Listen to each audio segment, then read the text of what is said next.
inni as'aluka bi kulli ismin huwa laka sammaita bi nafsika aw anzaltahu fi kitabika aw lam tu'ahid min khalqika aw ista'tharta bi fi ilmi al-ghaib indak ko ka اللهم إني أسألك بأني أشهد أنك أنت الله لا إله إلا أنت الأحد الصمد الذي لم يلد ولم يولد ولم يكن له كفوا أحد.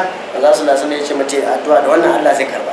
Ko kai na Dhannun wani annabi ne ma abocin kifi. Wani annabi ne? Wanda kifi ta haɗe shi. Yunus. La ilaha illa anta ne addu'a? Barakallahu fikum. La ilaha illa anta subhanaka inni kuntu minaz zalimin. Zaka addu'a kai lizimci wannan kai insha Allah in ka karanta Allah zai biya ma bukatunka ko kuma kai tawassuli da wani aikin alkhairi da kai. Wannan hujja mun gani a kissar wanda suka shiga wani kogo dutse rubuta da su kowa ya tawassuli da kyawun ayyukansa, wani ya tawassuli da rikon amana ne, wani ya tawassuli da gujewa zina ne, wani ya tawassuli da biyayya da iyayensa da ya kuma dutsen ta buɗe musu suka tafi.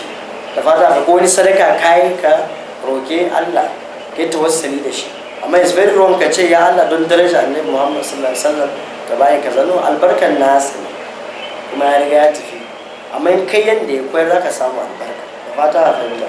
So in zaka inda ce ana bayan rasuwan shi zaka yi tabarruki da shi ko ne ai lokacin akwai lokaci zamanin Umar bin Khattab a cikin amur Ramadan an sha wahala ne, ba ruwan sama, dabbobi sun ta mutuwa, ba tsiro ba komai, suka fita suna salatul istisqa neman ruwa kwana ɗaya biyu uku ne in ban manta ba ko biyu aka yi na ukun suka kira sai Umar bin Khattab ya ce bari a kowanne da su kira sun san insha Allah zai karbi addu'a sai su kira babban manzo Allah sallallahu alaihi wasallam. Me sunansa? Babban manzo sallallahu alaihi wasallam onkul nasu da yake da rai a zamanin Umar, Al-Abbas ibn Abdul Muttalib, sai ya ce shi shiga gaba ya musu addu'a su ce amin. sai ya Allah da yace muna tawassuli da addu'ar manzanka Muhammad sallallahu alaihi wasallam amma yau baya da rai, muna tawassuli da addu'ar babban sa Abbas. Ya ce Abbas ya musu addu'a, yana addu'a ya ce amin. So ya tabbata kai tawassuli da addu'ar salihin bawa, yana addu'a yana addu'a ana ce amin kamar ko yanda ake a kunutin ana sallah. Da fata fahimta. So sai ka lizimci adab na addu'a kuma ka tabbatar da ikhlasi da tauhidi, babu shirka a lamarinka, babu bid'a, da yakinin kuma Allah zai ansa ma addu'arka. Kuma ana so sai kai salatin annabi ko a farko ko a tsakiya ko a karshe ko ka hada ka yi shi a duka, insha Allah Allah zai anshi addu'a. So kada mu manta, especially yanzu ana damuna, muna roƙa Allah ya bamu damuna mai albarka. Sani ya Allah ya bamu damuna mai albarka.